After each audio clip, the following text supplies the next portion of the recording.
Naranasan mo na ba ang ganitong eksena? Kalahating oras matapos pirmahan ang aming diborsyo, lumabas ako ng korte na walang dala, tulad ng isang dayuhan. 3 taon akong naging manugang sa isang mayamang pamilya. At sa huli, umalis ako na parang isang estranghero. Tinalikuran ako ng aking dating asawa ng walang pakiramdam. Ngumiti ng mapanghamak ang aking dating hipag, at ang aking dating biyenan ay labis na masaya, kaya't nang sumakay siya sa kotse, sumigaw siya ng isang pangungusap na ikinapait ng puso ng sinuman. Sa wakas, nakalayo na tayo sa babaeng pulubi. Na yan. Simula ngayon, ang 20 milyong piso ay atin na. Narinig ko yan, ngunit nanatili akong tahimik. Walang argumento, walang paliwanag. Nanatili lang ako sa kabilang kalsada. Pinapanood silang tumawa at magdiwang na parang nanalo sila sa pinakamahalagang laban ng kanilang buhay. Ngunit eksaktong 30 minuto matapos ipahayag ng hukom ang desisyon, biglang tumunog ang telepono ng aking dating biyenan. Sumagot siya ng may kagalakan. Iniisip na ito ang bangko na tumatawag upang kumpirmahin ang transaksyon na katatapos lang niya gawin para bumili ng bagong luxury condo unit. Ngunit pagkalipas ng ilang segundo, namutla ang kanyang mukha. Nanginginig ang telepono sa kanyang kamay. At sa gitna ng parking lot, sumigaw siya na ikinagulat ng buong pamilya. Paanong nawala na ang 20 milyong piso sa account? Sa sandaling iyon, pinapanood ko lang sila mula sa malayo. At sa unang pagkakataon sa 3 taon bilang kanilang manugang, ngumiti ako.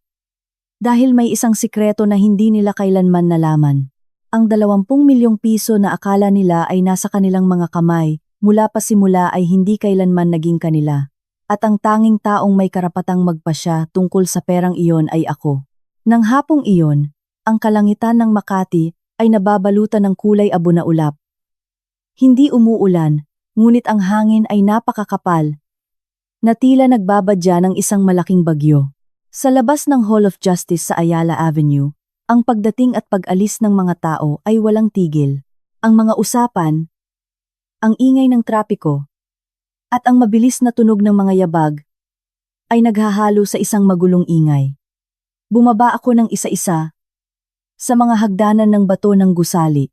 Sa aking kamay, ang bagong selyadong papeles ng diborsyo, isang simpleng piraso ng papel na nagtatapos sa 3 taon ng kasal na minsan kong inakala na panghabambuhay. 3 taon na ang nakalipas. Pumasok ako sa pamilya De La Cruz, ng puno ng pag-asa. 3 taon pagkatapos, umalis ako na may maliit na bag, ilang personal na dokumento, at isang pusong lubos na pagod. Nawala ng lakas upang makaramdam ng sakit. Huminto ako sa harap ng pasukan ng korte at huminga ng malalim. Ang mainit at tuyong hangin ng hapon ay humampas sa aking mukha. Nagpatuyo sa aking lalamunan. Sa aking likuran, muling bumukas ang pinto ng korte. Ang pamilyar na tunog ng takong ay umalingaw-ngaw. Hindi ko na kailangan lumingon upang malaman kung sino iyon. Ang aking dating biyenan, si Aling Victoria de la Cruz. Isang babae na sa loob ng huling 3 taon, sapat na ang makita mula sa malayo upang ipaalala sa akin na kailangan kong magtiis, manahimik, at lunukin ang lahat ng kahihiyan. Ngunit ngayon, hindi ako lumingon. Nanatili akong tahimik. Ilang segundo pagkatapos, umalingaw-ngaw ang kanyang boses sa likuran ko. Malinaw, matinis, at puno ng kapalaluan. Sa wakas, tapos na. Sinabi ko na sa'yo, isang babae na hindi makapagbigay ng anak na tulad mo, maaga o huli, kailangan mong umalis sa bahay na ito. Ilang tao na malapit ang lumingon upang tumingin. Hindi pa rin ako lumingon. Lumapit siya sa aking tabi. At ang amoy ng kanyang mamahalin at pamilyar na pabango ay bumalot sa akin. Anong ginagawa mo rito? Naghihintay ka bang kaawaan ka ng sinuman? Tumawa siya ng mapanghamak. O baka iniisip mong magmakaawa muli kay Adrian? Dahan-dahan kong nilingon upang tingnan siya. Sa loob ng 3 taon bilang kanyang manugang, lagi kong iniyuko ang aking ulo sa kanya. Ngunit ngayon, sa unang pagkakataon, direkta ko siyang tiningnan sa mata. Sandaling nag-alinlangan ang kanyang tingin. na parang hindi siya sanay na hindi na ako nagpapakita ng kahinaan. Ngunit pagkalipas lamang ng 1 segundo, tumawa siyang muli. Anong tinitingnan mo? Hindi ka na ang aking manugang, at ngayon, nangangahas kang ipakita sa akin ang mukhang yan. Sa sandaling iyon, lumabas ng korte si Adrian, ang aking dating asawa. Nakasuot siya ng puting polo, hawak ang kanyang telepono, at may ekspresyong kasing lamig na parang ang lahat ng katatapos lang mangyari ay isang simpleng administratibong transaksyon. 3 taon na ang nakalipas, minahal ko ang lalaking ito, hanggang sa puntong naisip ko na, sa kanya sa tabi ko, kaya kong tiisin ang lahat.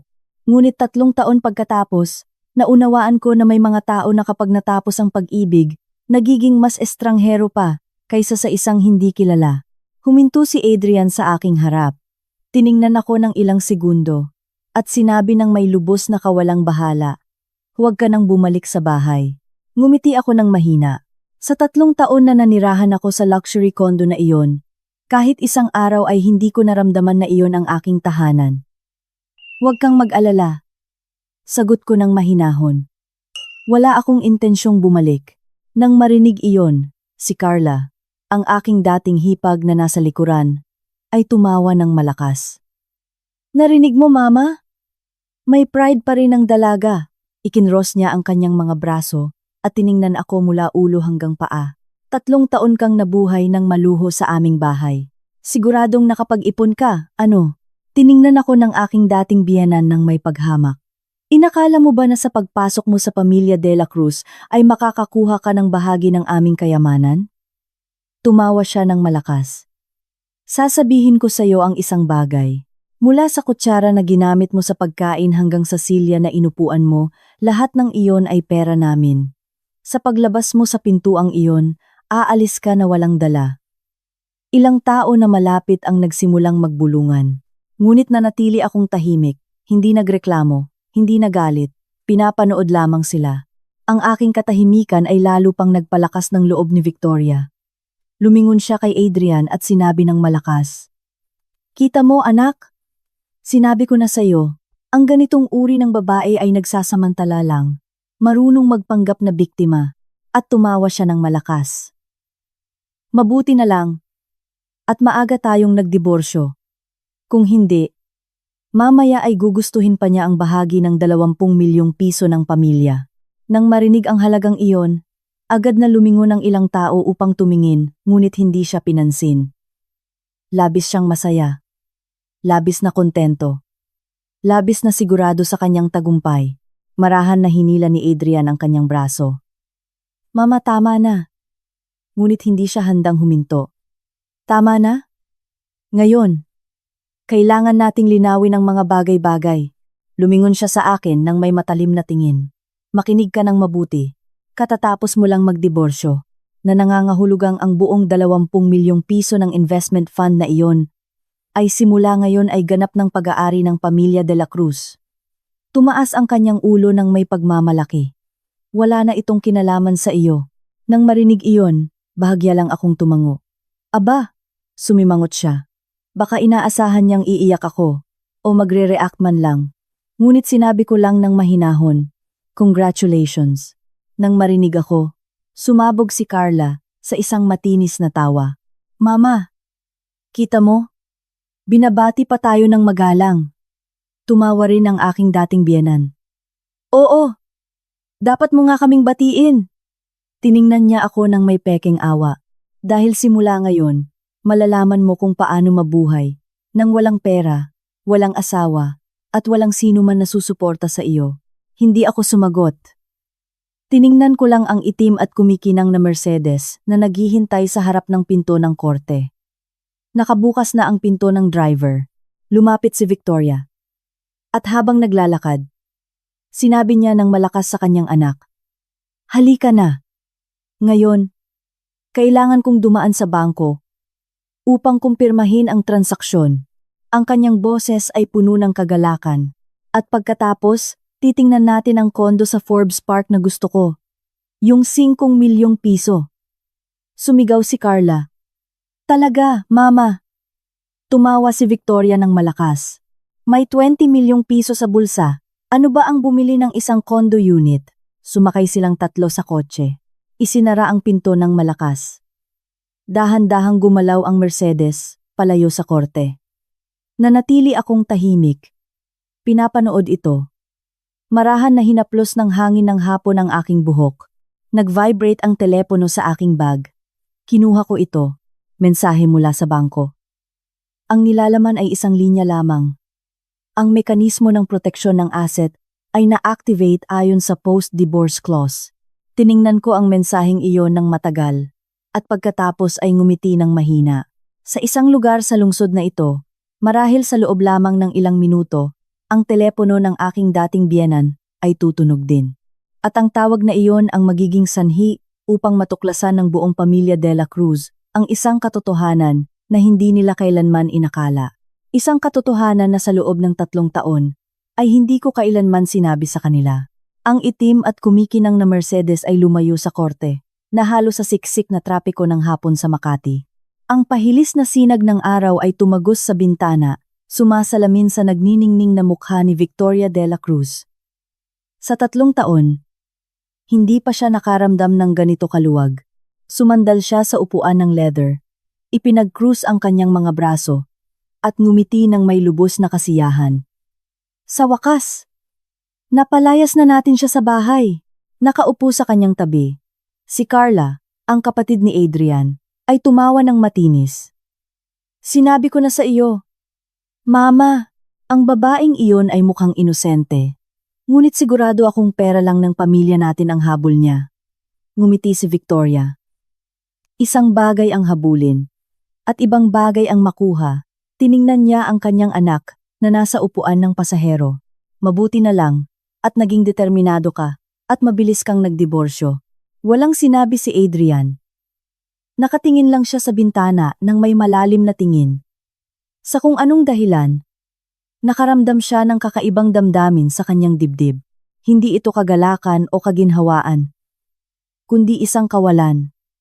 3 taon na ang nakalipas. Nang ikasal siya kay Catarina Reyes, naisip niya na magiging simple ang kanilang kasal. Isang tahimik na babae, kaunti ang salita, mula sa normal na pamilya, na hindi magbibigay ng problema. Ngunit 3 taon pagkatapos, natapos ang lahat ng napakabilis na wala man lang siyang panahon upang maunawaan kung nawalan siya o nagkaroon ng anuman. Biglang pumalakpak si Victoria. Ay, oo nga, lumingon siya sa driver. Dalhin mo kami diretso sa Philippine Central Bank. Nagulat si Carla. Sa bangko? Para saan, Mama? Ngumiti ng malawak si Victoria. Para mag-withdraw ng pera. Para saan pa ba? Ang kanyang boses ay puno ng emosyon. Ang 20 milyong iyon ay 3 taon nang nasa investment fund na iyon. Ngayon napirmahan na ang diborsyo. Ganap na itong nasa kontrol natin. Nagsalita siya na parang nanalo sa isang malaking labanan. Kailangan nating kumpirmahin kaagad at ibigay ang down payment para sa kondo sa Forbes Park. Nanlaki ang mga mata ni Carla. Yung 5 milyon, Mama? Tama. Tumango si Victoria ng may katatagan. May perpektong lokasyon, malaking hardin, at malapit sa ilog. Kapag ikasal muli si Adrian, kailangan niyang manirahan sa isang lugar na angkop sa kanyang antas. Nang marinig iyon, bahagyang sumimangot si Adrian. Ipagpaliban na lang muna yan, Mama. Ikinumpas ni Victoria ang kanyang kamay. Mamaya na? Kailangan ng isang lalaki na magpakasal at magkaroon ng anak kaagad. Pagkatapos, ibinaba niya ang kanyang boses na parang pinag-uusapan ng isang bagay na halata.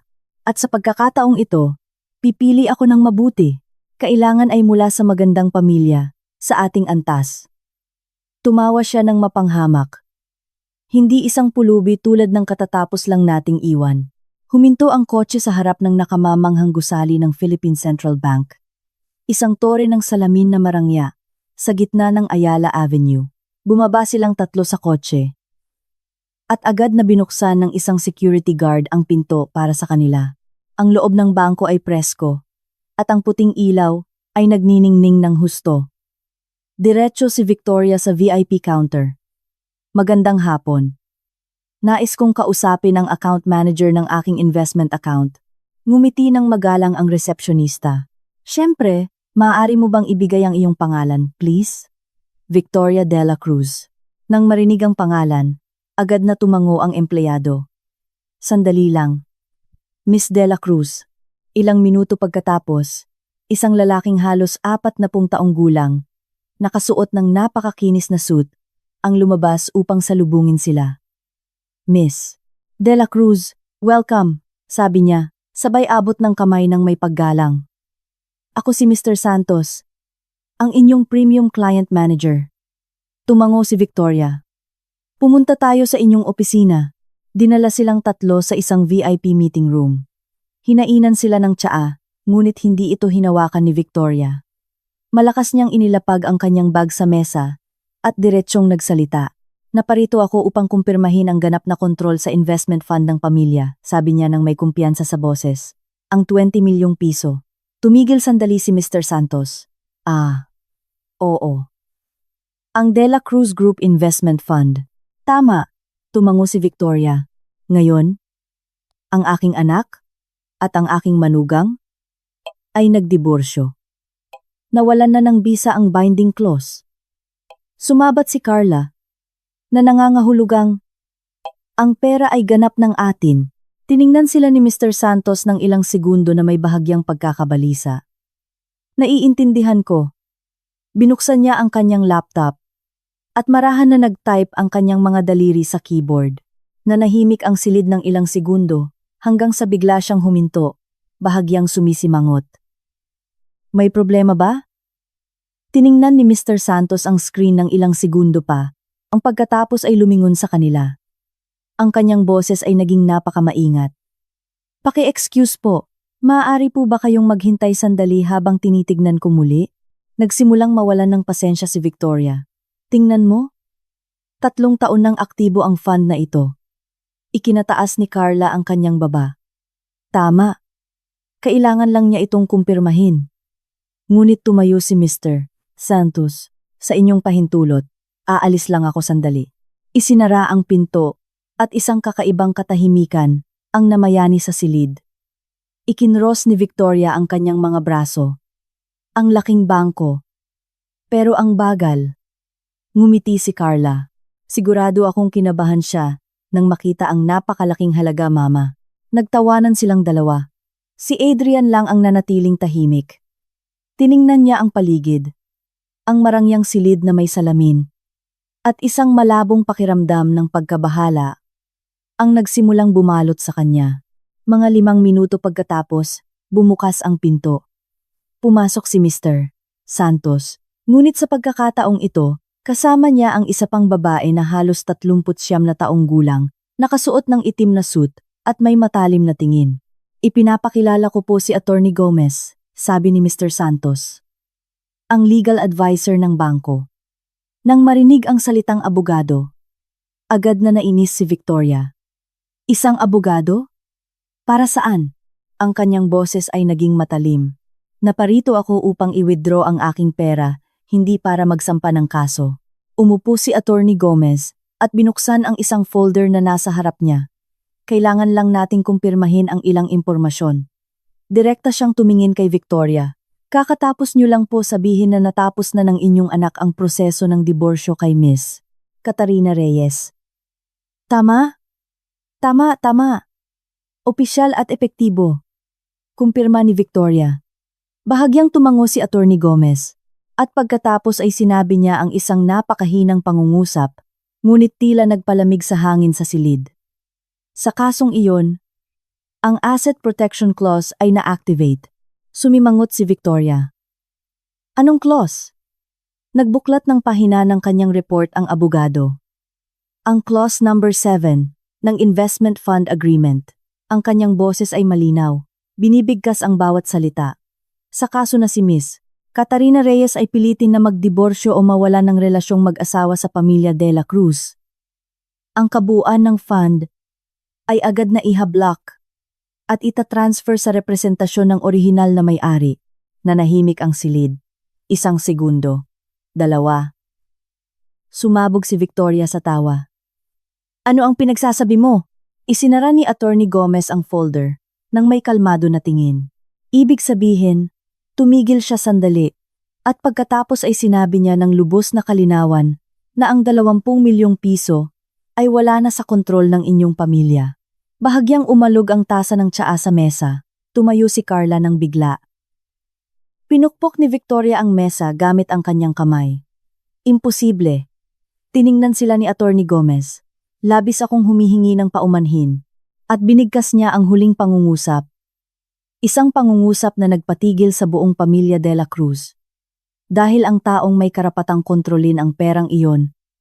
Mula pa simula, ay hindi ang pamilya de la Cruz. Tumigil siya sandali.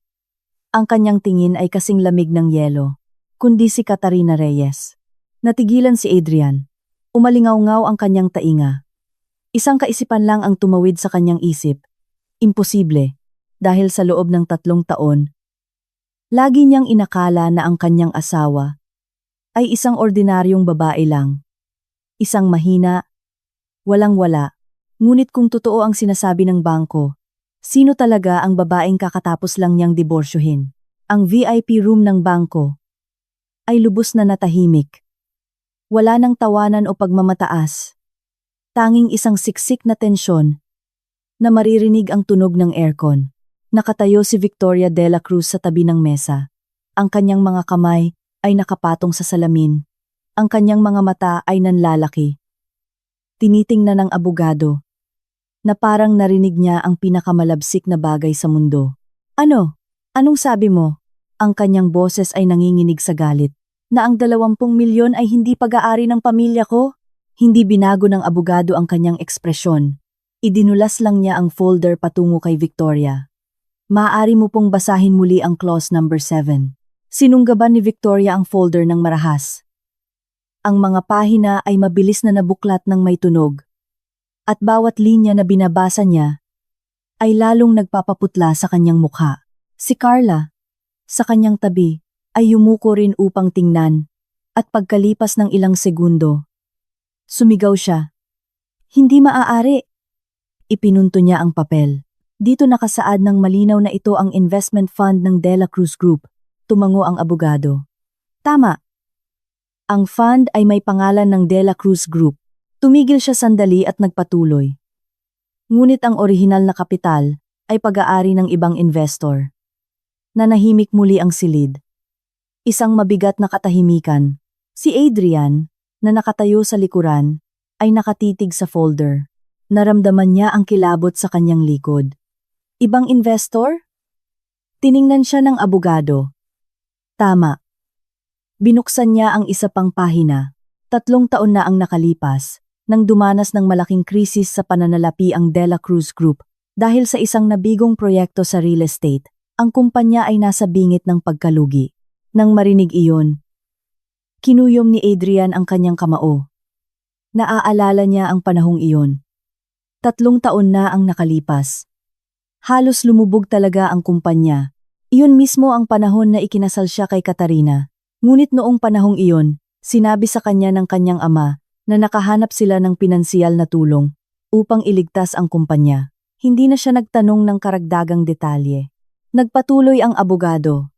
Isang investor ang nagbigay ng 20 milyong piso upang iligtas ang kumpanya. Direkta niya silang tiningnan. Ang perang iyon ay inilipat sa isang investment fund na nakapangalan sa De La Cruz Group. Agad na sumabat si Carla. Kaya, ang pera na iyon ay sa pamilya ko. Umiling ang abogado. Hindi ito isang trust fund. Sabi niya ng dahan-dahan ang bawat salita. Ang De La Cruz Group ay may karapatang gamitin lamang ang kapital para sa operasyon ng negosyo, ngunit ang tunay na pag-aari ay nanatili sa investor. Nanahimik ang silid ng ilang segundo pa. Pagkatapos, pinukpok ni Victoria ang mesa gamit ang kanyang kamay. At sino ang investor na iyon? Direkta siyang tiningnan ng abogado. Ang legal na kinatawan ng investment na iyon. Tumigil siya sandali at sinabi ng may kalinawan, si Catarina Reyes. Ang pangungusap ay bumagsak sa silid na parang kidlat. Humakbang paatras si Carla. Imposible. Ikinakailangan ni Victoria ang kanyang ulo ng paulit-ulit. Hindi. Hindi maaari. Halos sumigaw siya. Ang babaeng iyon ay isang pulubi. Wala ang pamilya niya ng 20 milyon. Hindi nag-react ang abogado sa kanyang galit. Sinabi lang niya ng mahinahon, ang pera na iyon ay hindi personal na pag-aari ni Miss Reyes. Binuksan niya ang isa pang folder. Ito ay isang investment mula sa Reyes Corp Holdings. Sumimangot si Adrian. Ang pangalang iyon ay pamilyar sa kanya. Bigla niyang naalala. Reyes Corp Holdings, isa sa pinakamalaking investment funds sa bansa, na nagligtas ng maraming lokal na kumpanya. Ngunit ang fund na iyon ay pag-aari ng pamilya Reyes ng Cebu, isang labis na pribadong angkan. Direktang tiningnan ni Adrian ang abogado. Sinasabi mo? Lumunok siya. Na may koneksyon si Catarina Reyes sa fund na iyon? Bahagyang tumango ang abogado. Siya ang lehitimong tagapagmana. Ang hangin sa silid ay tila nagyelo. Natigilan si Victoria. Nakabukas ang bibig ni Carla. Si Adrian lang ang nanatiling walang galaw. Ngunit sa kanyang isip, daan-daang alaala, ang nagsimulang dumaloy. 3 taon na ang nakalipas. Sa unang pagkakataon na nakita niya si Catarina, nakasuot siya ng isang napakasimpleng puting damit. Halos walang makeup. At mahinahon magsalita, tinanong niya. Ano ang negosyo ng pamilya mo? Ngumiti lang siya at sinabi, may maliit silang negosyo. Hindi na siya nagtanong pa, dahil noong panahong iyon. Naisip niya na siya ay anak lang ng isang middle class na pamilya. Ngunit ngayon, kung totoo ang sinasabi ng bangko, ang babaeng nakatira sa kanya ng 3 taon, ay sa katunayan ang tagapagmana ng 1 bilyong pisong investment fund. Naramdaman ni Adrian ang mabilis na tibok ng kanyang puso. Isang malabong pakiramdam ng pagsisisi ang nagsimulang kumalat sa kanyang dibdib. Ayaw pa ring maniwala ni Victoria. Dumiretso siya sa mesa. Itinuro ang abogado. Hindi ako naniniwala. Ang babaeng iyan ay manugang ko ng 3 taon. Kilala ko siya ng mas mahusay kaysa sino man. Tiningnan siya ng abogado ng may kalmado. Kilala niyo siya? Bahagyang ngumiti siya. Kung talagang kilala niyo siya. Idinulas niya ang isang papel patungo rito. Baka hindi niyo siya pinilit na magdiborsyo ng ganoon kabilis. Tiningnan ni Victoria ang papel. Ito ay isang kopya ng investment contract. Sa ibabang sulok, isang maliit na linya. Legal representative. Catarina Reyes. Nanginginig ang kanyang mga kamay. Nahulog ang papel sa mesa. Utal-utal si Carla. Kung gayon,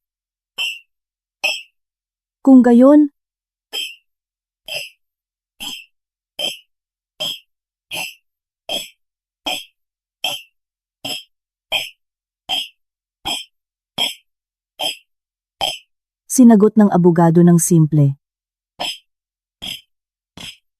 At idinagdag niya ang isa pang pangungusap. Isang pangungusap na nagparamdam sa buong pamilya de la Cruz na sila ay nahuhulog sa isang bangin. At ang kontrol ay naibalik na kay Miss Reyes. Natigilan si Adrian. 1 oras lang ang nakalipas. Naisip niya na nakaligtas na siya sa isang walang kabuluhang kasal. Ngunit ngayon, ay nagsisimula na siyang maunawaan ang isang bagay. Ang babaeng katatapos lang niyang pirmahan ang diborsyo, ay marahil ang taong lihim na nagligtas sa kumpanya ng kanyang pamilya 3 taon na ang nakalipas. At ang kanyang inang si Victoria, na tumatawa ng malakas sa harap ng korte, ay lubos na bumagsak. Bumagsak siya sa upuan. Bumubulong. Imposible! Imposible! Ngunit ang katotohanan ay napakalinaw. Ang 20 milyon ay hindi lamang hindi pag-aari ng pamilya de la Cruz, kundi ganap na ngayong nasa kamay ng manugang. Nakatatapos lang nilang palayasin sa bahay. Ang VIP room ng bangko ay nanatiling tahimik na tahimik. Matapos ang huling pangungusap ng abogado, wala nang nagsalita. Tanging ang mahinang bulong ng aircon at ang mahinang tunog ng mga papel sa mesa ang maririnig. Nakaupo si Victoria de la Cruz sa silya na parang bato. Ang kanyang mukha ay maputla at nanginginig ang kanyang mga labi na parang may gustong sabihin, ngunit hindi makapagsalita. Sa loob ng mahigit 20 taon, nasanay na siya na sinusunod siya ng iba. na ang pera at kapangyarihan ay nasa kamay ng pamilya De La Cruz. Ngunit ngayon, sa unang pagkakataon, naramdaman niya na bumabagsak ang lahat sa ilalim ng kanyang mga paa. Hindi! Ikinakailangan niya ang kanyang ulo ng paulit-ulit. Hindi maaari.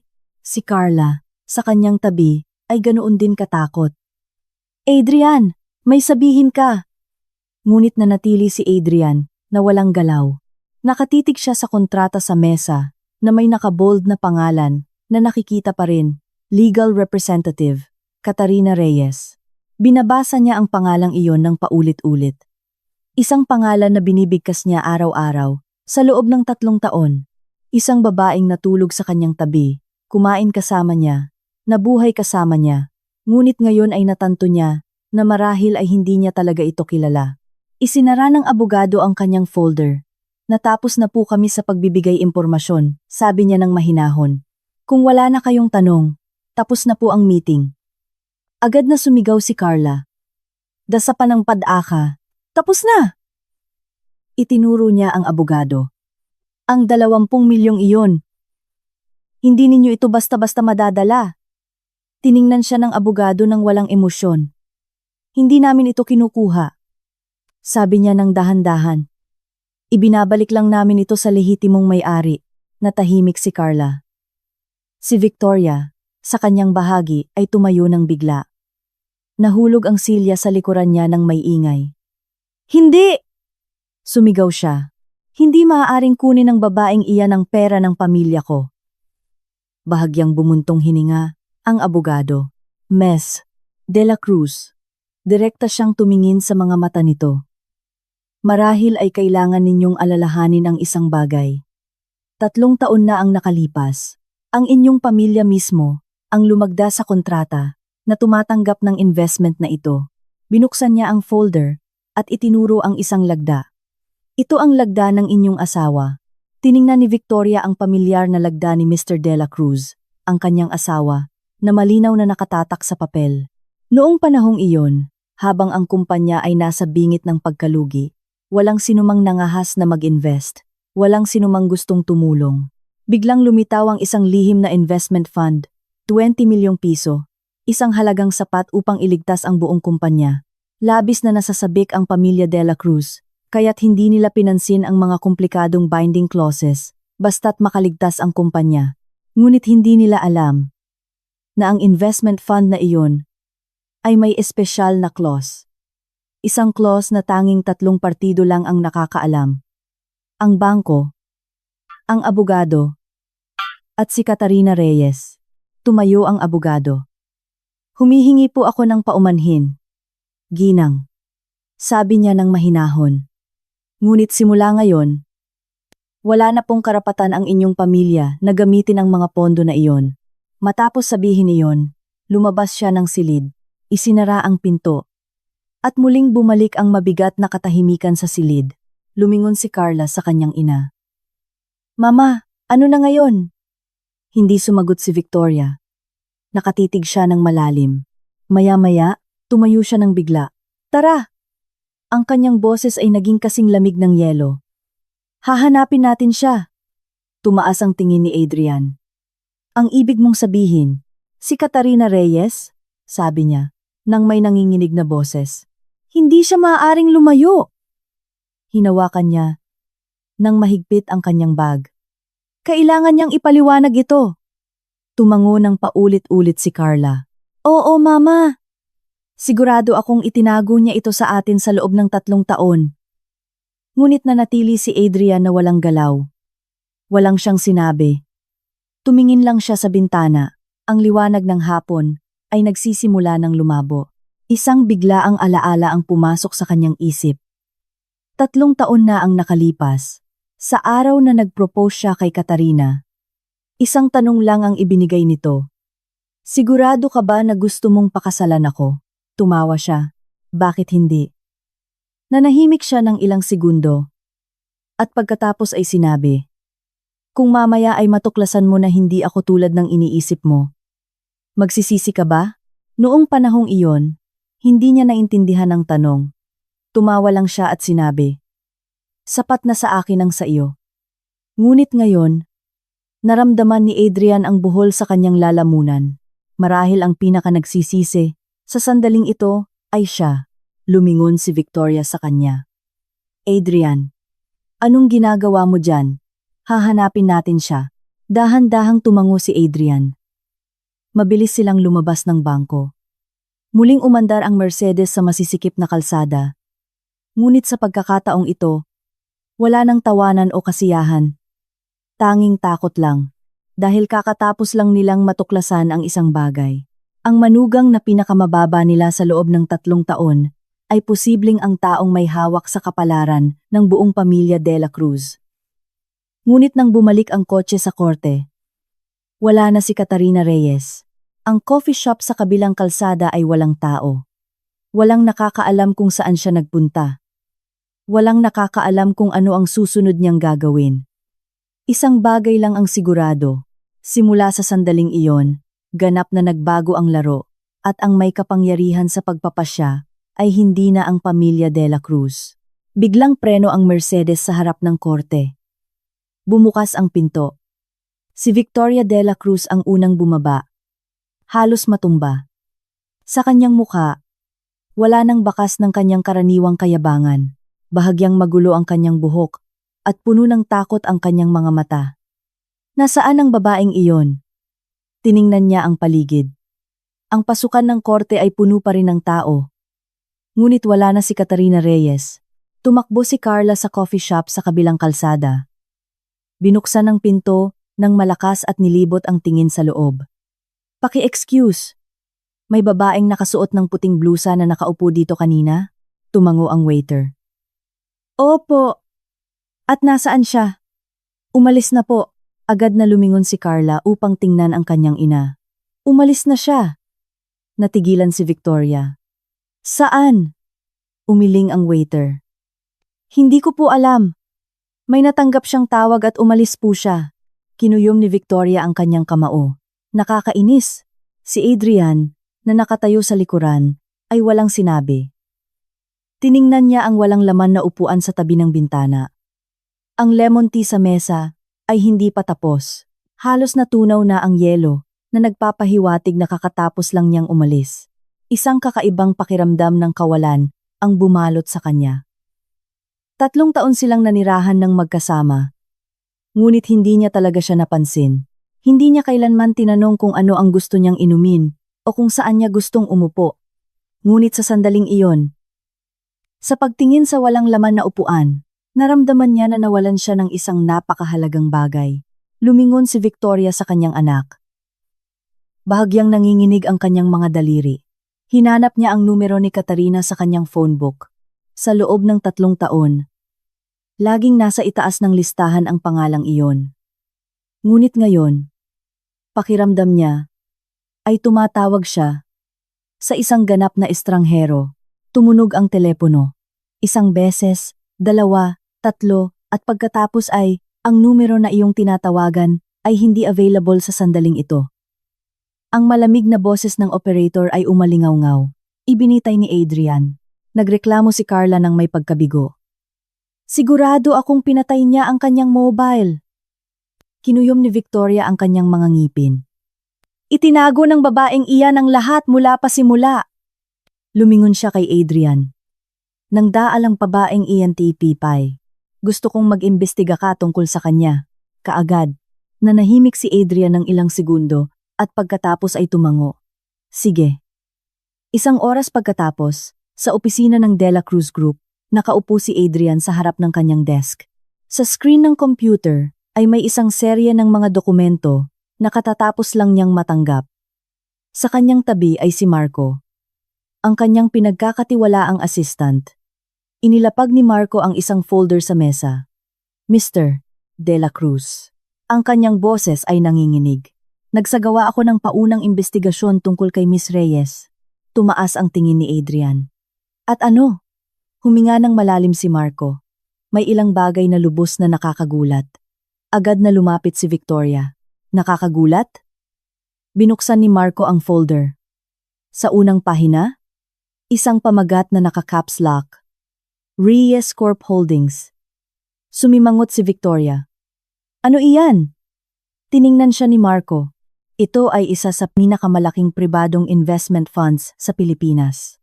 Tumawa si Carla nang may paghamak. At ano ngayon? Lumipat si Marco sa susunod na pahina. Sa gitna ay isang litrato ng isang matandang lalaki na nakasuot ng eleganting suit at may seryosong mukha. Sa ilalim ng litrato ay nakasulat, Ricardo Reyes, founder ng Reyes Corp Holdings. Tinitigan ni Adrian ang litrato. Bigla niyang naalala. 3 taon na ang nakalipas. Sa araw ng kanyang kasal, isang matandang lalaki ang dumalo sa seremonya. Nanatili siyang matagal na nakatitig kay Katarina mula sa malayo. Pagkatapos, lumapit siya, nakipagkamay, at sinabi ang isang pangungusap, "Ingatan mo ng mabuti ang aking anak." Noong panahong iyon, naisip niya na ito ay isang malayong kamag-anak, ngunit ngayon, lumipat si Marco sa susunod na pahina. Si Don Ricardo Reyes ay may apo. Ipinunto niya ang susunod na litrato. Yumuko si Adrian upang tingnan. Si Katarina iyon. Nakatayo sa gitna ng isang business conference na may logo ng Reyes Corp Holdings sa likod niya. Tumayo si Adrian nang bigla. "Ano?" dahan-dahang sinabi ni Marco. Si Miss Katarina Reyes ay ang nag-iisang tagapagmana ng Reyes Corp Holdings. Natahimik ang buong opisina. Utal-utal si Carla. "Hindi maaari. Sa loob ng 3 taon sa bahay namin, siya pa ang namimili at nagluluto." Bumbuntong hininga si Marco. Marahil ay sadyang ginagawa niya iyon. Naramdaman ni Adrian na umiikot ang kanyang ulo. 3 taon. Sa loob ng 3 taon, pinayagan niya ang tagapagmana ng isang investment fund na nagkakahalaga ng daan-daang milyong piso na lutuan siya, linisin ang bahay, at tiisin ang paghamak ng kanyang ina. Isang mabigat na pakiramdam ng pagsisisi ang bumalot sa kanyang dibdib. Ayaw pa ring maniwala ni Victoria. Kinuha niya ang folder. Imposible. Ngunit nang makarating siya sa huling pahina, natigilan siya. Ito ay isang kopya ng mga dokumento ng mana. Pangalan ng tagapagmana. Katarina Reyes. Tinatayang halaga ng ari-arian. Daan-daang milyong piso. Nanginginig ang kanyang mga kamay. Nahulog ang folder sa sahig. Utal-utal si Carla. Kung gayon, sa loob ng 3 taon, tinrato natin ang isang multimilyonaryong tagapagmana na parang isang empleyado. Walang sumagot. Si Adrian lang ang nanatiling tahimik. Sa kanyang isip, isang kaisipan lang. Katatapos lang niyang magdiborsyo sa babaeng maaaring nagpabago sa kanyang buhay ng lubusan. At ang mas masahol pa, marahil siya mismo ang nagtulak sa kanya upang umalis. Kasabay nito, sa ibang lugar sa lungsod, isang itim na Maybach ang huminto sa harap ng isang nakamamanghang skyscraper. Bumukas ang pinto, at bumaba si Katarina Reyes. Isang lalaking nakasuot ng suit ang yumuko ng magalang. "Magandang hapon, Binibini." Bahagyang tumango si Katarina. "Handa na ba ang lahat?" Ngumiti ang lalaki. "Opo, syempre." Ibinigay niya ang isang folder. Ang De La Cruz Group ay malapit nang pumasok sa isang napakahirap na yugto. Tiningnan ni Katarina ang gusali sa harap niya, nang may kalmado na ekspresyon. 3 taon bilang manugang. 3 taon ng pasensya. Hindi niya kailanman naisip na maghiganti. Ngunit may mga tao na nakakaintindi lamang sa halaga ng kanilang nawala kapag nawala ang lahat. "Nagsisimula pa lang ito," sabi niya sa isang mahinang boses. Kinabukasan ng umaga, magulo ang headquarters ng De La Cruz Group. Ang mga accountant ay takbuhan. Ang mga telepono sa switchboard ay walang tigil sa pagring. At ang mga department head ay nagkukumpulan sa harap ng boardroom na may tensyonadong mukha. Sa opisina ng direktor, nakaupo si Adrian sa harap ng screen ng kanyang computer na nagpapakita ng isang serye ng mga email na may markang pula bilang kagyat. Binabasa niya ang bawat linya at lalong lumalalim ang kanyang mukha sa bawat sandali. Biglang bumukas ang pinto. Ang kanyang assistant na si Marco ay pumasok na may mas seryosong ekspresyon kaysa dati. "Mr. De La Cruz." Ang kanyang boses ay nanginginig. "May napakalubha tayong problema." Tumaas ang tingin ni Adrian. "Ano?" Inilapag ni Marco ang isang folder sa mesa. Ang Philippine Central Bank ay kakatapos lang na ipaalam sa atin na ang ating credit line na 30 milyong piso ay sinuspinde. Sumimangot si Adrian. Huminga ng malalim si Marco dahil ang investment fund na 20 milyon ay nakablock. Nanahimik ang silid. Isang segundo. At dahil lang doon, sinuspinde nila ang credit? Umiling si Marco. Hindi lang iyon. Binuksan niya ang isa pang email. Ang Bank of the North ay kakatapos lang din na ipahayag ang pagsuspinde ng ating loan limit. At 3 sa ating mga real estate partners ay nagpadala ng mga liham na humihingi ng maagang pagbabayad ng utang. Tumayo si Adrian ng bigla. Ano? Tiningnan siya ni Marco. Alam mo naman. Sa loob ng huling 3 taon, ang karamihan ng cash flow ng kumpanya ay umikot sa 20 milyong fund na iyon. Ngayon nawala na ang access doon. Tumigil siya sandali. Ang buong financial system ng Dela Cruz Group ay nagsisimula nang bumagsak. Ang pangungusap na iyon ay parang isang suntok. Natigilan si Adrian. Hindi niya kailanman inakala na ganoon kalubha ang sitwasyon. Sa loob ng 3 taon, mabilis na lumago ang kumpanya. Patuloy na lumalawak ang mga proyekto. Ngunit ngayon ay natanto niya na ang lahat ay nakabatay sa isang pundasyon na hindi niya kailanman lubos na naintindihan. 20 milyong piso. Isang halaga na laging inakala ng kanyang pamilya na kanila. Ngunit sa katotohanan ay isang pansamantalang investment lamang. Sinabi ni Marco ng mahina. Kung hindi tayo makakakuha ng bagong pinansyal na tulong sa loob ng susunod na 2 buwan, hindi niya tinapos ang pangungusap. Ngunit naintindihan ni Adrian. Maaaring malugi ang kumpanya. Kasabay nito, sa luxury condo ng pamilya Dela Cruz, naglalakad si Victoria Dela Cruz sa sala. Sa mesa ay may isang tumpok ng mga papel at ang kanyang telepono. Kakatapos lang niya sa isang tawag. Ano? Sumigaw siya. Hindi rin kayo magpapautang sa amin? Sinabi ng tao sa kabilang linya ang isang bagay. At lalo siyang nagalit. 10 taon na tayong nagbibusiness. Hindi nyo kami pwedeng talikuran ngayon. Ngunit pagkalipas ng ilang segundo, nahulog ang kanyang telepono. Pinatayan siya ng tawag. Nakaupo si Carla sa sofa. Namutla ang kanyang mukha. Mama, anong nangyari?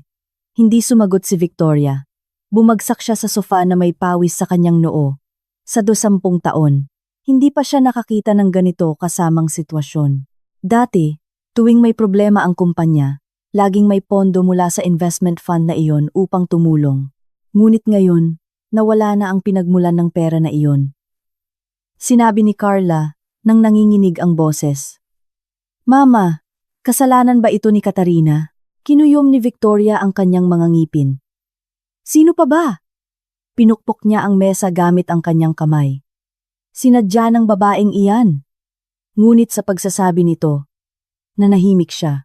Isang nakakatakot na kaisipan ang tumawid sa kanyang isip.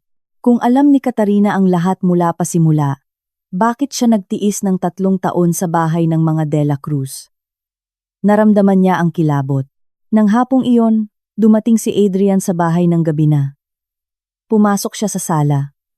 Kumusta ang kumpanya? Niluwagan ni Adrian ang kanyang kurbata. Masama. Isang salita lang. Ngunit sapat na iyon upang mamutla si Victoria. Nagtanong si Carla ng may pag-aalala. Lubha ba? Tiningnan sila ni Adrian at sinabi ng walang paligoy-ligoy. Kung hindi tayo makakakuha ng capital injection sa loob ng 2 buwan, malulugi ang kumpanya. Ang silid ay tila nagyelo. Takot na sinabi ni Carla. Hindi maaari. Sinabi ni Victoria nang nanginginig ang boses. Kung gayon, ano ang gagawin natin ngayon? Nanahimik si Adrian. Maya-maya ay sinabi niya, isa lang ang natitirang opsyon. Tiningnan siya ng kanyang ina at kapatid. Anong opsyon? Yumuko si Adrian sa mesa. Ang kanyang boses ay seryoso. Hanapin si Katarina. Agad na tumutol si Carla. Hanapin siya? Para saan? Ngunit nanahimik si Victoria. Dahil naintindihan niya na kung ang investment fund ay pag-aari ni Katarina, ang tanging tao na maaaring magligtas sa kumpanya ay siya. Kinuyom niya ang kanyang mga kamao. Ang isang babaeng mapagmataas na tulad niya ay hindi kailanman naisip na darating ang araw na kailangan niyang magmakaawa sa kanyang dating manugang. Ngunit ngayon, marahil ay wala na siyang ibang pagpipilian. Nang gabing iyon, sa isang marangyang gusali ng opisina sa sentro ng lungsod, nakatayo si Katarina sa harap ng isang malaking bintana. Sa kanyang paanan, ang nagniningning na ilaw ng buong lungsod. Ang lalaking nasa likuran niya ay nagsabi ng mahinahon, "Binibini." Nagsimula na ang krisis ng De La Cruz Group. Hindi lumingon si Katarina. Tiningnan lang niya ang daloy ng mga kotse sa kalsada sa ibaba. 3 taon na ang nakalipas. Pumasok siya sa pamilya De La Cruz nang may pag-asa ng isang tahimik na buhay. Ngunit 3 taon pagkatapos, umalis siya na ganap na nagbago ang puso. "Kailangan ba nating magpatuloy?" Tanong ng lalaki. Ngumiti ng bahagya si Katarina, isang kalmado na ngiti. "Hindi na kailangan," sabi niya ng mahina. Ang manatiling tahimik ay sapat na upang sila ay bumagsak. Kasabay nito, sa luxury condo ng mga De La Cruz, nakaupo si Victoria sa madilim na sala. Nakatitig siya sa kanyang telepono. Sa wakas, nang nanginginig ang mga daliri, dinayal niya ang isang numero. Isang numero na sa loob ng 3 taon ay hindi niya kailanman naisip na tatawagan. Sa kabilang linya, nagsimulang tumunog ang telepono ni Katarina Reyes. Nang gabing iyon, nakasindi ang mga ilaw sa luxury condo ng pamilya De La Cruz. Ngunit hindi na ito nagbibigay ng dating init. Ang malawak at marangyang sala, na may imported na designer sofa, ay tila kakaibang lamig. Nakaupo si Victoria De La Cruz ng mag-isa, at sa harap niya sa mesa ay ang kanyang telepono. Nakailaw pa rin ang screen, nagpapakita ng isang pangalan, na sa loob ng 3 taon ay hindi niya kailanman tinawagan sa sarili niyang kagustuhan, Katarina Reyes. Tinitigan niya ng matagal ang pangalang iyon. Sa loob ng 3 taon bilang kanyang manugang, laging si Katarina ang unang tumatawag sa kanya. Tinatanong kung may kailangan ba siya, kung ano ang gusto niyang kainin sa gabing iyon, kung kailangan ba niyang dalhin sa doktor. Ngunit hindi niya kailanman sinagot. Nang may kabaitan, sa kanyang paningin, si Katarina ay isang simpleng babae lang mula sa isang simpleng pamilya na nagkaroon ng swerte na magpakasal sa kanyang anak. Isang babaeng walang anak, walang estado, walang halaga. Ngunit ngayon, ang babaeng iyon ay may hawak sa kanyang mga kamay ang 20 milyong piso na maaaring magpasya sa buhay o kamatayan ng kumpanya ng mga De La Cruz. Kinuyom niya ng mahigpit ang telepono. Naramdaman ang buhol sa kanyang lalamunan. Hindi kailanman naisip ni Victoria na darating ang araw na kailangan niyang magmakaawa sa kanyang dating manugang. Ngunit kung hindi niya gagawin iyon, maaaring malugi ang kumpanya. Nakatayo si Adrian sa tabi ng bintana, tahimik na nakatingin sa labas. Naglalakad si Carla sa loob ng silid. Sobra ang tensyon na walang sinuman ang nangahas na magsalita ng malakas. Sa wakas, pinindot ni Victoria ang button ng tawag. Tumunog ito ng paulit-ulit. Bawat segundong lumipas ay nagpapabilis ng tibok ng kanyang puso. Bumulong si Carla. "Mama, sa tingin mo ba, sasagutin niya?" Walang sinabi si Adrian. Nakatitig lang siya sa telepono sa kamay ng kanyang ina. Tumunog ang telepono ng ilang beses pa. At bigla itong huminto. Nakakonekta ang tawag. Isang pamilyar na boses ang narinig. Kalmado, mahinahon. "Hello?" Natahimik ang buong sala. Sa loob ng 3 taon, narinig nila ang boses na iyon libu-libong beses, ngunit hindi pa ito kailanman narinig na ganoon kakaiba sa kanila ngayon. Walang masabi si Victoria ng ilang segundo. Hindi alam kung paano magsisimula. Inulit ni Katarina. "May problema ba?" Ang kanyang boses ay magalang pa rin. Ngunit wala na ang dating pagiging malapit. May isang napakalinaw na distansya. Huminga ng malalim si Victoria. "Katarina," tinawag niya ito sa pangalan. Isang pangalan na dati ay laging binibigkas niya ng may lamig. Ngunit sa pagkakataong ito, mas mahina ang kanyang boses. "Nasaan ka?" Sa kabilang linya, may katahimikan ng ilang segundo. Pagkatapos, Sinagot ni Katarina ng simple. May nangyari ba? Kinuyom ni Victoria ang kanyang mga kamay. Ang kumpanya, nanlaki ang mga mata ni Carla.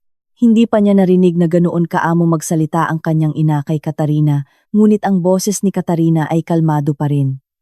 At ano ang kinalaman niyan sa akin? Isang simpleng tanong. Ngunit nagpatigil kay Victoria.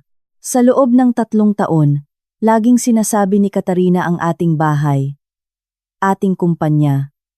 Ngunit ngayon, sinabi lang niya ang inyong kumpanya. Isang napakalinaw na hangganan. Sinubukan ni Victoria na manatiling kalmado. Katarina, tungkol sa investment fund, maaari ba tayong magkita sandali? Sa kabilang linya, may katahimikan ng ilang segundo.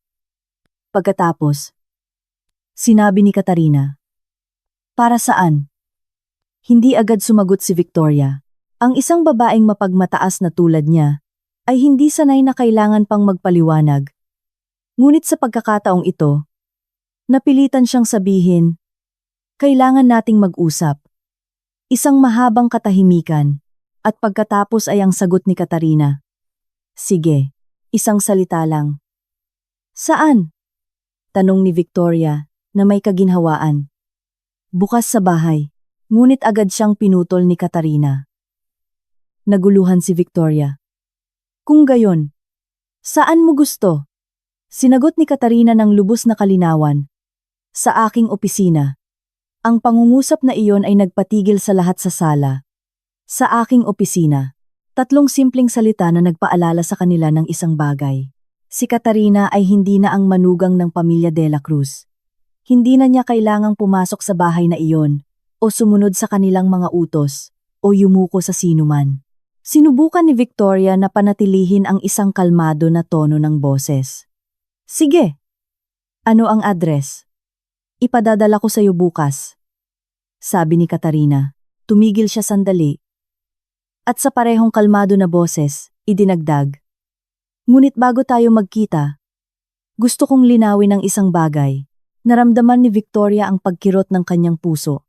Anong bagay? Dahan-dahang sinabi ni Katarina. Hindi mo kailangang magpaliwanag sa akin o humingi ng tawad. Nagulat ang pangungusap na iyon kay Victoria. Ngunit ang sumunod ang talagang nagpalamig sa dugo ng 3, dahil wala akong intensyong bumalik. Matapos sabihin iyon, natapos ang tawag. Ang maikli at paulit-ulit na tunog ay umalingaw-ngaw sa sala. Hawak pa rin ni Victoria ang telepono. Sinabi ni Carla nang nanginginig ang boses. Mama, anong ibig sabihin niya? Tiningnan ni Adrian ang sahig. Isang hindi maipaliwanag na damdamin ang bumalot sa kanya. Hindi lang ito pag-aalala para sa kumpanya, kundi isang malalim na pagsisisi. Bakit? Sa unang pagkakataon, napansin niya ang isang bagay. Ang babaeng laging itinuturing niyang mahina ay hindi kailanman nangailangan ng pamilya De La Cruz. At ngayon, marahil sila ang nangangailangan sa kanya. Kasabay nito, sa pinakamataas na palapag ng gusali ng Reyes Corp Holdings, ibinaba ni Katarina ang telepono. Ang kanyang assistant sa kanyang tabi ay nagtanong, Binibini, bukas ay darating sila? Tumango si Katarina. Opo. Nag-alinlangan sandali ang assistant. Naisip mo bang tulungan sila? Tiningnan ni Katarina ang bintana. Sa ibaba, patuloy na nagniningning ang lungsod. 3 taon na ang nakalipas. Naisip niya na ang pamilya De La Cruz ang magiging lugar kung saan niya gugugulin ang kanyang natitirang buhay. Ngunit ngayon, lahat ay tila isang panaginip na nagising na siya. Kung tutulungan ko sila o hindi, malalaman nila bukas, sabi niya sa isang mahinang boses. Kinabukasan ng umaga, kakaibang linaw ang kalangitan ng Makati. Ang unang sinag ng araw ay tumama sa mga skyscraper na nagpakintab sa kanilang mga salamin, na harapan na parang higanteng salamin. Sa harap ng gusali ng Reyes Corp Holdings, huminto ang isang itim na Mercedes. Bumukas ang pinto, at si Victoria De La Cruz, ang unang bumaba. Tumaas ang kanyang tingin sa nakamamanghang gusali na may higit sa 30 palapag. Sa pinakamataas, malalaking titik ng kumikinang na bakal ang nakasulat. Reyes Corp Holdings. Lumunok si Victoria. Sa loob ng 3 taon, hindi niya kailanman narinig si Katarina na banggitin ang lugar na ito. Kung hindi dahil sa investigasyon noong nakaraang araw, iisipin pa rin niya na ang kanyang dating manugang ay isang ordinaryong babae lang. Sumunod si Carla. Nakatingin ng nanlalaki ang mga mata sa marangyang lobby. Naglalakad ang mga empleyadong nakasuot ng suit ng mabilis, ngunit maayos. Ang lugar na ito ay ganap na kakaiba sa anumang opisina ng De La Cruz Group. Si Adrian ang huling bumaba. Tiningnan niya ang gusali at isang kakaibang damdamin ang bumalot sa kanya. 3 taon. 3 taon na nakatira kasama si Katarina, at hindi niya kailanman nalaman na siya ay kabilang sa isang mundong tulad nito. Pumasok silang 3 sa lobby. Agad na yumuko ang resepsyonista. Magandang umaga. Paano po ako makakatulong sa inyo? May appointment kami kay Katarina Reyes, sabi ni Victoria. Ngumiti ang resepsyonista. Opo, ipinaalam na po sa amin ng binibini. Pakiakyat po sa 28th floor. Ang salitang binibini ay nagparamdam kay Victoria ng pagkabahala. Bumukas ang elevator at pumasok silang 3. Walang nagsalita. Tanging ang mahinang tunog ng makina ang maririnig. Bumulong si Carla. Mama, sa tingin mo ba tutulong siya? Hindi sumagot si Victoria. Hindi rin niya alam. Huminto ang elevator. Bumukas ang mga pinto sa isang mahabang pasilyo na may kulay abo na alpombra. Sa magkabilang panig, mga opisina na may salamin na pader. Sa dulo ng pasilyo, isang malaking pinto na may plaka na nakasulat, General Management. Isang assistant ang naghihintay sa kanila. Dito po, please. Bumukas ang pinto at pumasok silang 3. Napakalaki ng opisina. Binaha ng natural na ilaw na nagmumula sa isang bintana na sumasakop sa buong dingding. Sa gitna ay isang malaking desk at sa likuran nito, nakaupo si Katarina Reyes. Nakasuot siya ng isang simpleng kulay cream na suit. Nakatali ang kanyang buhok at kalmado ang kanyang mukha. Wala na ang masunurin at mapagpakumbabang ekspresyon niya noong nakatira siya sa kanila, kundi ang kalmado ng isang taong sanay sa kapangyarihan. Natigilan si Adrian. Saglit. Halos hindi niya makilala ang babaeng nasa harap niya. Ngunit tiningnan lang sila ni Katarina nang may napakatahimik na ekspresyon. Maupo kayo. Ang kanyang boses ay mahinahon, ngunit malinaw. Umupo silang 3. Walang sinumang nagsalita muna. Sa wakas, si Victoria ang bumulalas ng katahimikan. Katarina, ang kanyang boses ay nanginginig. Ayos ka lang ba? Isang simpleng tanong, ngunit halos matawa si Carla sa kakaiba nitong tunog. Sa loob ng 3 taon, hindi niya kailanman tinanong iyon. Sinagot lang ni Katarina ng maikli. Ayos lang ako. Wala nang mama. Tanging isang magalang na sagot. Kinagat ni Victoria ang kanyang labi. Katarina, tungkol sa kumpanya. Hindi pa niya natatapos ang pangungusap nang marahan na ilapag ni Katarina ang isang folder sa mesa. Ito ang financial report ng De La Cruz Group.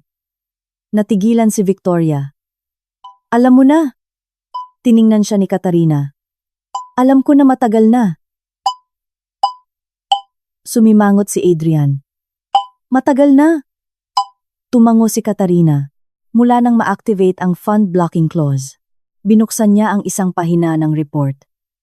Kasalukuyan, ang De La Cruz Group ay nangangailangan ng halos 30 milyong piso upang mapanatili ang kanilang liquidity. Nanlaki ang mga mata ni Carla. Lahat ng bangko ay partner ko. Ang pangungusap na iyon ay nagpatahimik sa kanila. Kinuyom ni Victoria ang kanyang mga kamay. Katarina, maaari mo bang tulungan ang kumpanya? Ito ay isang pangungusap na sa loob ng 20 taon ay hindi niya kailanman naisip na kailangan niyang bigkasin, humingi ng tulong. Ngunit hindi agad sumagot si Katarina. Tiningnan niya ang bintana at maya-maya ay sinabi, "Maaari akong tumulong." Agad siyang tiningnan ng 3. Halos bumuntong hininga si Carla. Ngunit ang sumunod na pangungusap ni Katarina ay nagpalamig sa kanila. Ngunit may kondisyon ako. Mabilis na nagtanong si Victoria. Anong kondisyon? Lumingon si Katarina upang tingnan sila. Ang kanyang tingin ay kalmado, halos malamig. Ang De La Cruz Group ay dapat ibenta sa Reyes Corp Holdings. Nanahimik ang silid. Isang segundo, 2, 3. Tumayo si Carla nang bigla. Ano? Namutla si Victoria. Gusto mong bilhin ang kumpanya? Tumango si Katarina. Opo. Ang kanyang boses ay napakatahimik. Bilang kapalit, maglalagay ako ng sapat na kapital upang iligtas ito. Tiningnan siya ni Adrian. Sa kanyang mga mata, wala nang galit, tanging isang malabong sakit. At pagkatapos, ano? Direkta siyang tiningnan ni Katarina. Ang kanyang sagot ay napakasimple. Empleyado ka lang. Ang pangungusap ay bumagsak sa silid na parang kutsilyo. Ang kanyang dating asawa. Ang dating vice president ng De La Cruz Group. Ngayon ay magiging empleyado lang. Tumayo si Victoria nang bigla. Hinding-hindi! Sumigaw siya.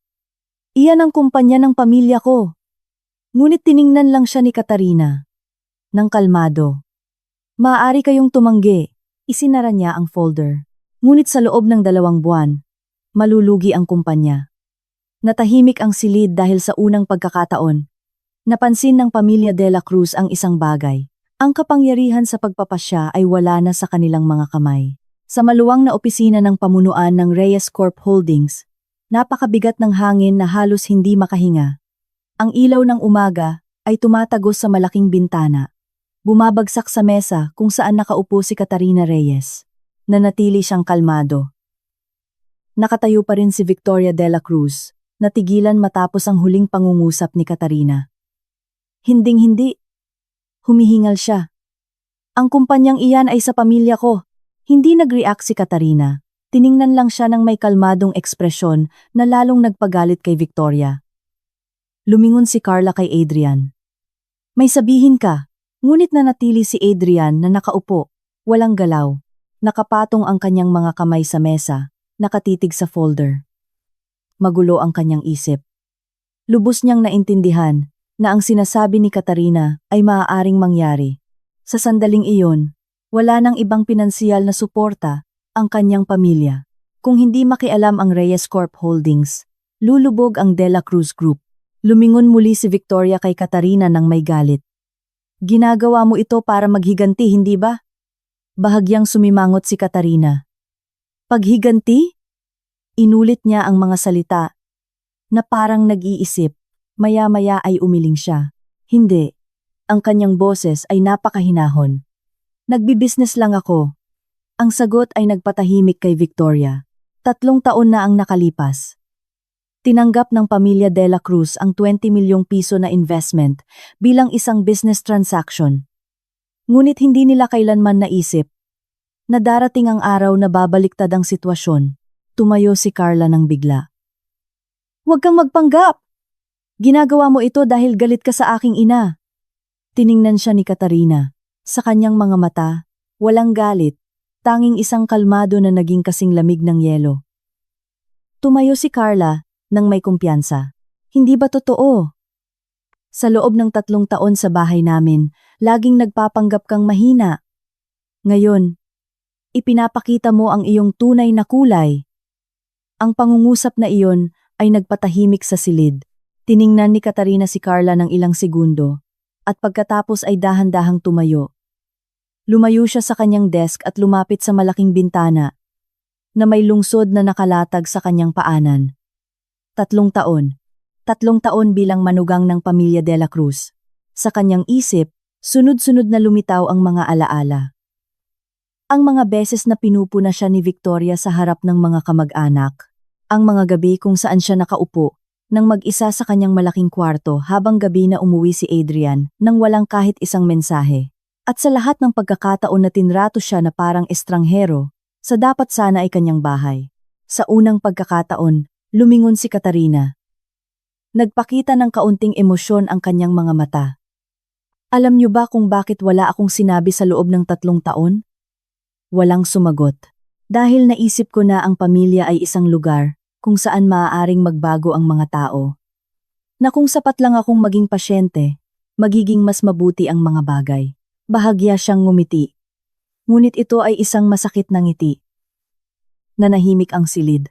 Nakatayo pa rin si Victoria, ngunit nagsimula ng mag-alinlangan ang kanyang tingin. Direkta siyang tiningnan ni Katarina. Naaalala mo ba ang araw na dumating ako sa inyong bahay? Walang sinabi si Victoria. Nagpatuloy si Katarina. Sa araw na iyon, sinabi mo sa akin ang isang pangungusap. Tumigil siya sandali at inulit ang bawat salita. Sa bahay na ito, mula sa upuan na inupuan mo hanggang sa baso na ininuman mo, lahat ay pera ng pamilya De La Cruz. Bahagyang nagulat si Carla. Totoo na sinabi ng kanyang ina iyon, ngunit hindi nila kailanman naisip na maaalala iyon ni Katarina. Bahagyang tumango si Katarina. Naaalala ko ng napakalinaw. Sa loob ng 3 taon, lagi kong naaalala ang pangungusap na iyon. Lumapit muli siya sa mesa at ipinatong ang kanyang kamay sa folder. Kaya, ngayon, dapat din ninyong intindihin ang isang bagay. Tiningnan niya sila. Ang kanyang boses ay kalmado, ngunit matatag. Sa negosyo, walang damdamin, halaga lang. Ang pangungusap na iyon ay lalong nagpabigat sa kapaligiran. Sinabi ni Victoria nang nanginginig ang boses. Katarina, gusto mo ba talagang makita na lumubog ang kumpanya? Hindi agad sumagot si Katarina. Tiningnan niya ito, at maya-maya ay sinabi. Binigyan na kita ng opsyon. Kinagat ni Victoria ang kanyang labi. Nanginginig ang kanyang mga kamay. Ngunit ngayon, ang kumpanya ng kanyang pamilya, ang reputasyon ng kanyang asawa, ang karera ng kanyang anak, lahat ay nasa kamay ng babaeng nasa harap niya. 1 segundo, 2, at pagkatapos ay nangyari ang isang bagay na walang sino man sa silid ang umasa. Lumuhod si Victoria De La Cruz. Sumigaw si Carla. Mama! Tumayo rin si Adrian ng bigla. Mama! Ngunit nanatiling nakaluhod si Victoria. Umagos ang luha sa sahig. Nanginginig ang kanyang boses. Katarina, nagmamakaawa ako. Nanahimik ang buong silid. Sa loob ng 3 taon, hindi kailanman tinawag ng babaeng ito na anak si Katarina. Ngunit ngayon, ginawa niya iyon para lang magmakaawa. Iligtas mo ang kumpanya. Iligtas mo ang pamilyang ito. Ikinayuko niya ang kanyang ulo. Inaamin ko na nagkamali ako. Natigilan si Adrian. Hindi pa niya nakita ang kanyang ina na ganoon kahina. At si Katarina. Nakatayo siya doon. Pinapanood ang babaeng naghamak sa kanya sa loob ng 3 taon. Na nakaluhod sa kanyang harap. Sa kanyang mga mata, walang kagalakan. Tanging isang malalim na kapayapaan. Tumayo ka. Sabi niya ng napakahinang boses. Umiling si Victoria. Kung hindi mo kami tutulungan, hindi ako tatayo. Nanahimik ang silid. Pagkatapos, sinabi ni Katarina ang isang pangungusap na nagpatulala sa lahat. Hindi mo kailangang lumuhod. Tiningnan niya sila. Ang kanyang boses ay mahinahon, ngunit malinaw. Sinabi ko na ililigtas ko ang kumpanya. Tumaas ang tingin ng 3. Ngunit ang sumunod niyang pangungusap ang talagang nagpalamig sa kanila. Ngunit nananatili ang kondisyon. Ang De La Cruz Group ay dapat ibenta sa Reyes Corp Holdings. Muling natahimik ang silid dahil naintindihan nila na sa pagkakataong ito, si Katarina ay hindi na ang kanilang manugang. Siya ang taong nagpasya sa kanilang kapalaran. Ang opisina ng pamunuan ng Reyes Corp Holdings ay nanatiling nababalutan ng mabigat na kapaligiran. Nakaluhod pa rin si Victoria De La Cruz sa sahig. Nanginginig ang kanyang mga kamay at namumula ang kanyang mga mata sa luha.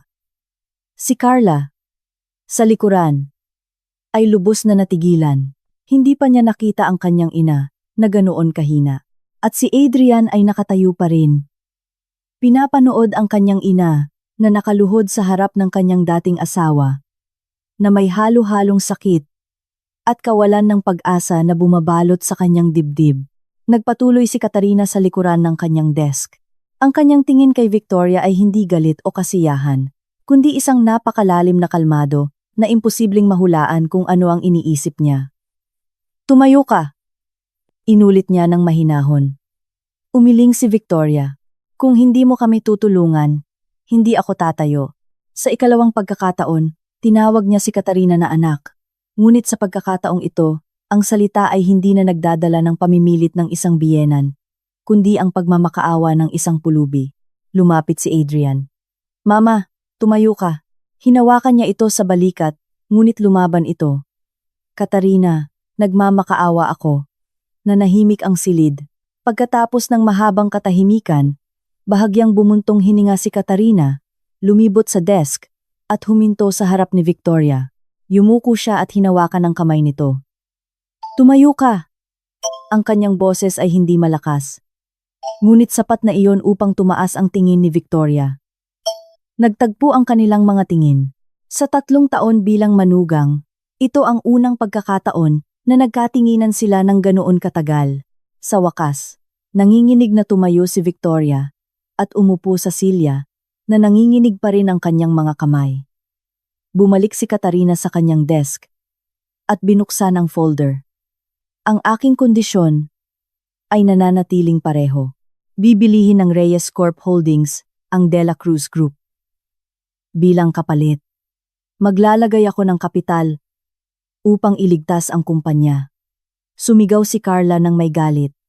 Napakasama mo! Nagpakumbaba kami ng ganito at hindi ka pa rin sumusuko. Ngunit pinigilan siya ni Adrian sa isang galaw. Carla, tama na. Nagulat si Carla sa tono ng kanyang kapatid. Hindi ito galit, kundi ang tono ng isang taong nakaintindi ng isang bagay. Tiningnan ni Adrian si Katarina ng matagal. Sa kanyang isip, maraming alaala ang lumitaw. 3 taon na ang nakalipas. Sa araw ng kanilang kasal, nakasuot si Katarina ng isang simpleng puting damit. Nasa kanyang tabi siya, ngumingiti ng mahinahon. Pagkatapos ng seremonya, tinanong niya, "Nagsisisi ka ba?" Tumawa siya. "Takot lang ako na ikaw ang magsisi." Ngunit ngayon, walang duda na siya ang pinaka-nagsisisi. Lumapit si Adrian sa desk. "Gusto kong magtanong ng isang bagay." Tiningnan siya ni Katarina. Tanong. Huminga ng malalim si Adrian. Sa loob ng 3 taon na ito, minahal mo ba talaga ako? Ang tanong ay nagpatahimik sa silid. Si Carla. Tumaas din ang tingin ni Victoria, ngunit hindi agad sumagot si Katarina. Tiningnan niya ang malaking bintana. Ang lungsod sa ibaba ay maingay pa rin. Oo, isang salita lang, ngunit nagpatigagal kay Adrian. Sa araw na nag-propose ka sa akin, labis akong masaya. Isang mabilis na alaala ang lumitaw sa kanyang mga mata. Sa araw na iyon, nasa labas siya ng kanyang bahay, na may malaking bouquet ng bulaklak, sinabi niya. Hindi ako kasing yaman ng iba, ngunit magsisikap ako upang mabigyan ka ng magandang buhay. At naniwala siya. Naniwala siya na kung magsisikap silang dalawa, magiging maayos ang lahat. Ngunit bahagyang bumuntong hininga si Katarina. Hindi kayang mabuhay ng pag-ibig ng mag-isa.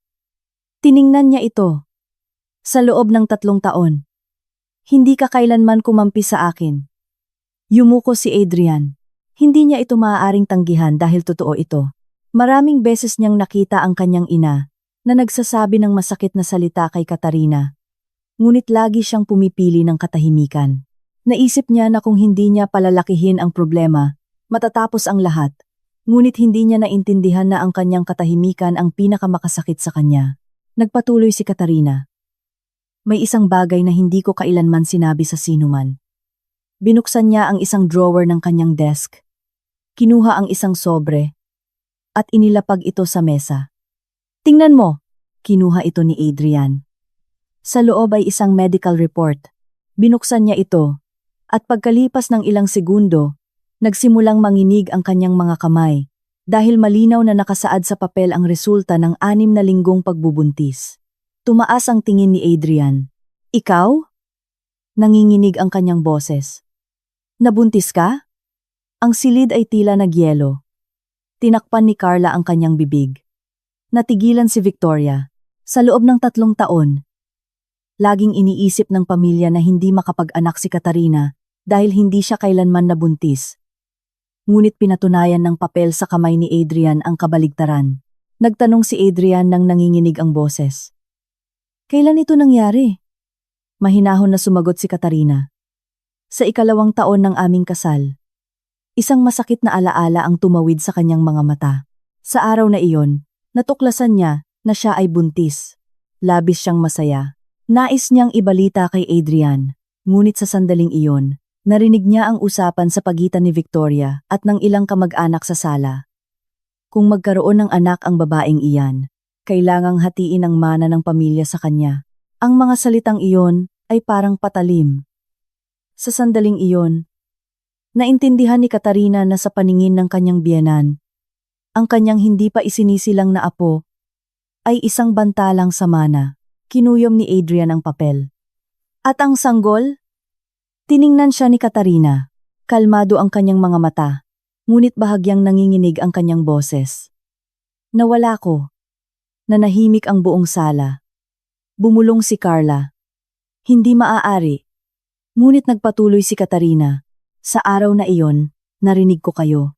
Tiningnan niya si Victoria ng walang pagsisisi, walang galit, tanging isang malalim na tingin. Nang gabing iyon, nagkaroon ako ng pagdurugo. Sinabi ng doktor na dahil ito sa matinding stress, tumigil siya sandali at idinagdag. Pagkatapos noon, hindi na ako makapagbuntis ulit. Nahulog ang papel mula sa kamay ni Adrian. Natigilan siya na parang inalisan ng lahat ng enerhiya. Sa loob ng 3 taon, naisip niya na ayaw magkaroon ng anak ng kanyang asawa. Humakbang paatras si Adrian nang nanginginig ang boses.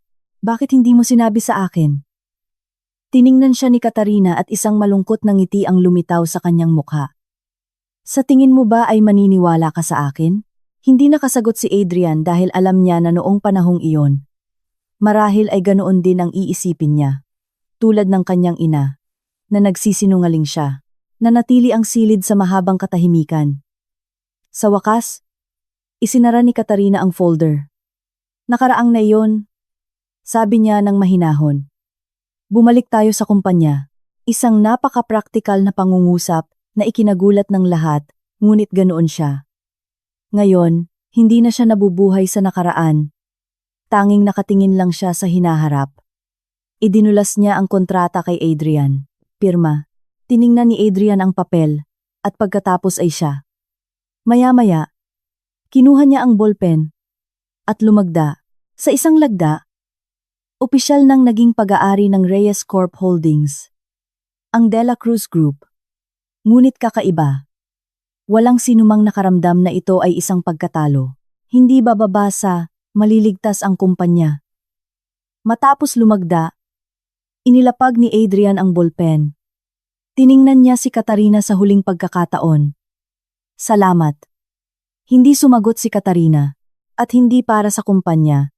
Nagpatuloy siya, kundi para sa pagbibigay sa akin ng pagkakataon upang itama ang aking mga pagkakamali. Tiningnan siya ni Katarina, at sinabi ng napakahinang boses. Wala kang utang sa akin. Tapos na tayo. Isang simpleng pangungusap, ngunit isinara nito ang lahat. Tumango si Adrian. Naintindihan niya na may mga bagay na kapag nawala, hindi na kailanman maibabalik. Isang buwan pagkatapos, opisyal na naging subsidiary ng Reyes Corp Holdings ang De La Cruz Group. Sa ilalim ng bagong pamunuan, unti-unting nag-stabilize ang kumpanya. Nagpatuloy si Adrian bilang general manager, ngunit sa pagkakataong ito, nagtatrabaho siya ng may ganap na ibang attitude. Walang kayabangan, walang pagmamataas.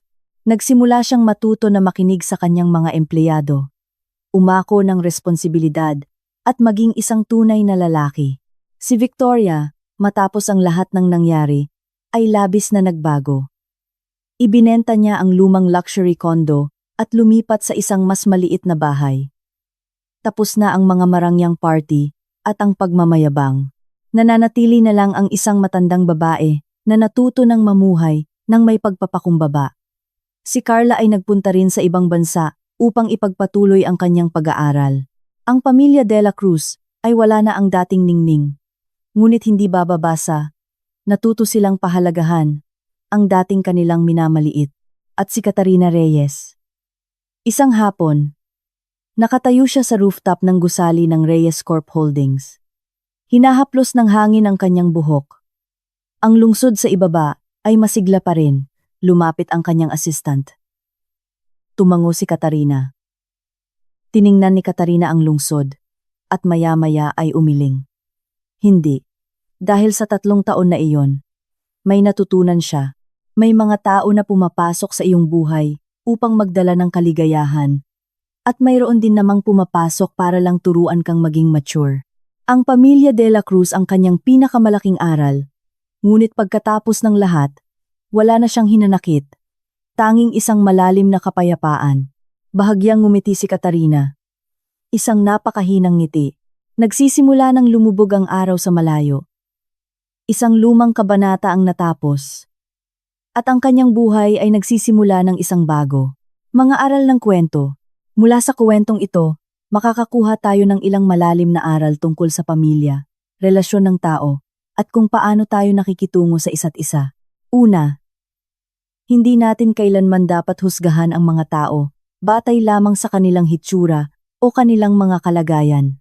Si Katarina, sa loob ng kanyang 3 taon bilang manugang, ay nabuhay ng simple, pasyente, at mapagparaya. Ipinapalagay ng pamilya de la Cruz na siya ay mahina at mahirap at patuloy siyang hinamak, ngunit sa huli, ang taong kanilang minamaliit ang may hawak sa kapalaran ng buong pamilya.